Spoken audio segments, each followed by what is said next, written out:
Pemirsa, KPK kembali menetapkan 4 tersangka dalam kasus korupsi KTP elektronik. Lalu bagaimana perkembangan kasus tersebut? Telah ada rekan Vandana Nanwani bersama juru bicara KPK Febri Diasa. Silakan Vandana.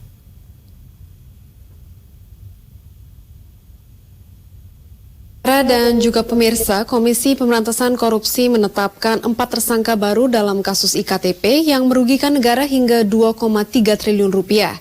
Keempat tersangka adalah MSH, anggota DPR periode 2014 hingga 2019, IW, Direktur Utama Perum Percetakan Negara RI, HF, Ketua Tim Teknis Teknologi Informasi Penerapan IKTP, dan PT, Direktur Utama PT Sandipala Artapura. Dan untuk membahasnya lebih lanjut, saya sudah bersama juru bicara KPK Febri Diansyah. Selamat sore Pak Febri. Sore Mbak. Pak Febri, apa peran dari keempat tersangka tersebut dan berapa nilai uang yang didapatkan para tersangka? Kalau peran secara spesifik itu kan tergantung jabatannya ya. Misalnya MSH ini adalah anggota DPR RI, jadi posisinya pada saat itu adalah dalam konteks dia sebagai anggota DPR RI karena dalam kasus ini kan proses pembahasan anggaran dan perencanaan sejak awal itu juga melibatkan proses di DPR dan juga bersama pemerintah, dalam hal ini Kementerian Dalam Negeri. Dan kami juga mengidentifikasi ada dugaan permintaan uang dan juga penerimaan uang oleh tersangka MSH tersebut. Jadi total yang diduga diterima sejauh ini adalah sekitar 1,2 juta US dollar. Kemudian untuk tersangka dari yang tiga yang lain kan ada yang dari pihak swasta, misalnya Sandipala itu, kemudian ada 2 tersangka yang lain, satu dari pengadaan dan yang satu lagi dari Direktur Utama PT PNRI pada saat peristiwa ini terjadi tentu saja, sekaligus ketua dari konsorsium di sana. Tentu berbeda ya perannya sebagai konsorsium PNRI, mulai dari proses perencanaan, kemudian mengumpulkan dan bertemu dengan pihak-pihak tertentu, termasuk juga dugaan pihak-pihak terkait diperkaya.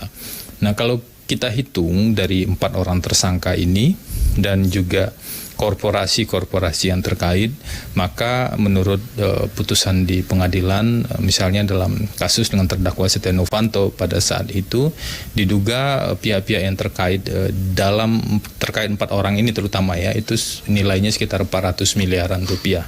Jadi itu yang sekarang sedang kami kejar. Kami harap nanti proses ini bisa lebih maksimal.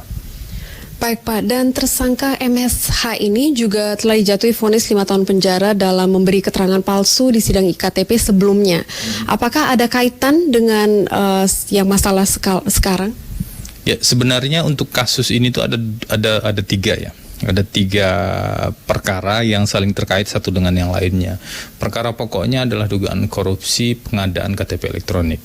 Kemudian ada 2 perkara yang terkait di sana. Pertama, obstruction of justice, jadi ada upaya menghambat dan menghalang-halangi proses hukum. Nah, ini yang kami proses terhadap 3 orang. 1 orang anggota DPR RI, 1 orang advokat, dan 1 orang dokter. Kemudian ada juga identifikasi yang kami temukan itu perbuatan pemberian keterangan palsu, jadi atau kesaksian palsu di proses persidangan. Nah, MSH diproses untuk kasus itu. Karena itu divonis sebelumnya menggunakan pasal 22 seingat saya. Nah, dalam konteks perkara pokok ia juga diduga terlibat sehingga kami proses saat ini dengan berbagai indikasi keterlibatannya dalam kapasitas sebagai anggota DPR RI pada saat itu. Baik Pak, dan apakah ada kemungkinan KPK dalam pengembangan kasus ini mendapatkan tersangka baru? Kalau tersangka baru yang pasti sekarang baru 14 orang ya, tapi pengembangan itu masih mungkin dilakukan. Kenapa? Karena masih banyak nama lain yang sudah muncul di fakta persidangan. KPK tentu akan menelusuri satu persatu, mengidentifikasi perbuatan-perbuatan mereka dan bukti-bukti yang katakanlah dibuka dan terkonfirmasi di proses persidangan.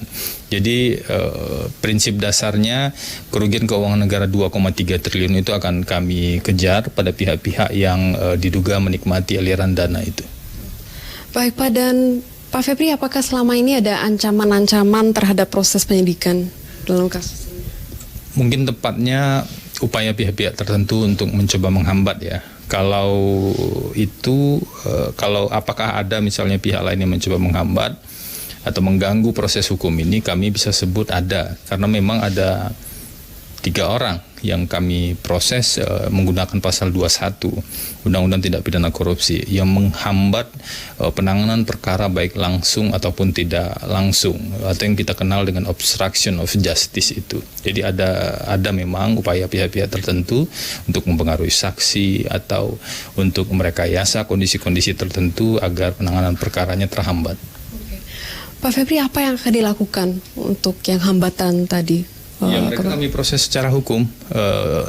Ada 4 orang ya yang sudah kami proses pasal 21 dan pasal 22 itu, dan sudah divonis bersalah di pengadilan tipikor. Karena itu KPK juga mengingatkan agar pihak-pihak lain juga bersikap kooperatif gitu.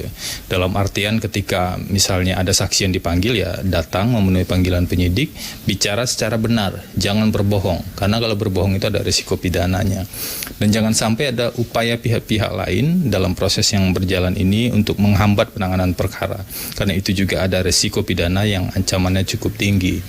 Selain itu kami juga mengingatkan agar pihak-pihak yang mendapatkan aliran dana juga mengembalikan pada KPK.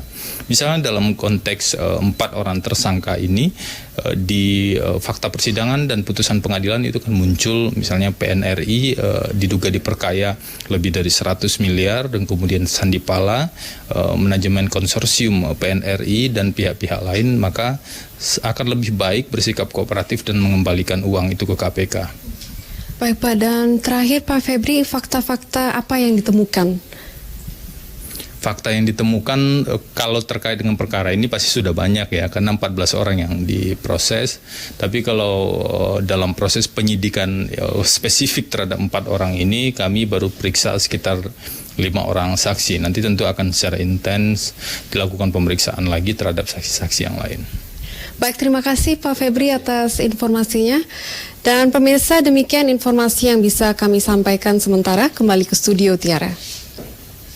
Ya, terima kasih rekan Vandana yang melaporkan langsung dari gedung KPK. Selamat bertugas kembali.